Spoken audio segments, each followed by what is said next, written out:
হাওড়ার দিকে নজর রাখবো, যেখানে ডোমজুড়ে গাড়ি চুরি করে আলমপুরে রাষ্ট্রায়ত্ত ব্যাংকের এটিএম লুট করা হয়েছে। লুটের পর গাড়ি ফেলে দিয়ে পালায় দুষ্কৃতীরা। আলমপুরে এটিএম লুটের ঘটনায় ওই গাড়িটিকে আটক করেছে পুলিশ। ভোর রাতে আলমপুরে গ্যাস কাটার দিয়ে মেশিন কেটে লুট করা হয় এবং এটিএম এর মধ্যে সব টাকা নিয়ে চম্পট দেয় দুষ্কৃতীরা। সকালে রাস্তায় মেশিনের কাটা অংশ পড়ে থাকতে দেখে চাঞ্চল্য ছড়ায়। লুটের পর মেশিনে আগুন লাগিয়ে দেওয়া হয়, ভেঙে দেওয়া হয় সিসি ক্যামেরা। সরাসরি আমাদের প্রতিনিধি সুনীত হালদার আমাদের সঙ্গে রয়েছেন। সুনীত, একটা গাড়ি নেওয়া হলো এবং সেই গাড়ির মধ্যে অস্ত্র নিয়ে আসা হলো, গ্যাস কাটার নিয়ে আসা হলো, এটিএম মেশিন ভেঙে দেওয়া হলো এবং তা পুড়িয়েও দেওয়া হলো। এত কিছু হয়ে গেল আর কেউ কিছু জানতে পারলো না।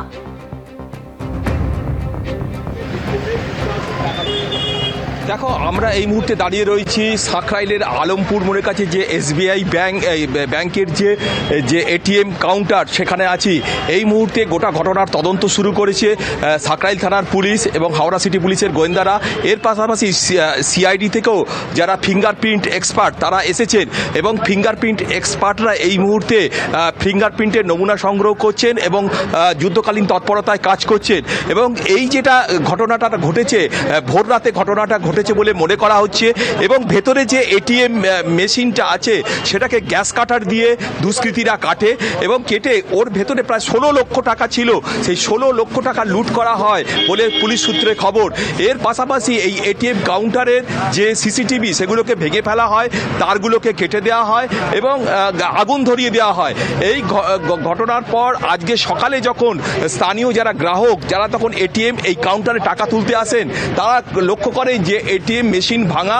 শুধু তাই নয়, এই এটিএম এর বাইরের যে অংশ সেখানে দেখা যাচ্ছে, সেখানে এটিএম এর বিভিন্ন যন্ত্রাংশ পড়ে রয়েছে, শাবল পড়ে রয়েছে, স্ক্রুড্রাইভার পড়ে রয়েছে।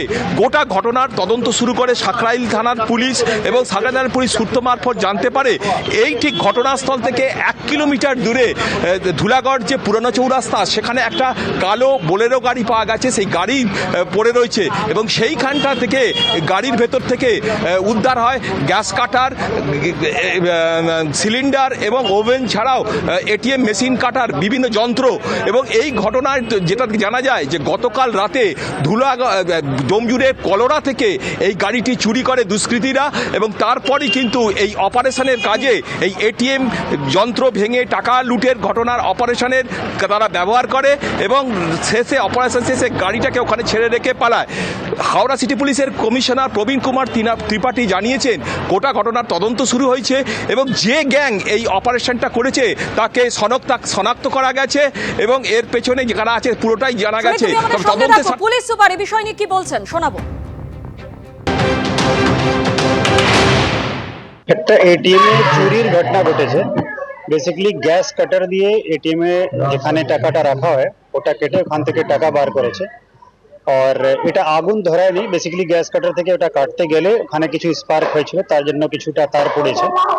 আমরা তারপরে সিসিটিভি ক্যামেরা আর অন্যান্য আমাদের যে সোর্স আছে তাদের হেল্প নিয়ে গাড়িটাকে ফিক্স আপ করা গিয়েছে। তারপরে গাড়ি রিকভারি হয়েছে, গ্যাস কাটার আর অন্যান্য ইকুইপমেন্ট পাওয়া গেছে। গ্যাংকে আমরা মোটামুটি ফিক্স আপ করেছি, আশা করি খুব শীঘ্রই আমরা ধরব। এটা এখন রিভিল করা সম্ভব নেই, আমরা ওদেরকে ট্র্যাক করছি, খুব শীঘ্রই ধরা পড়বে।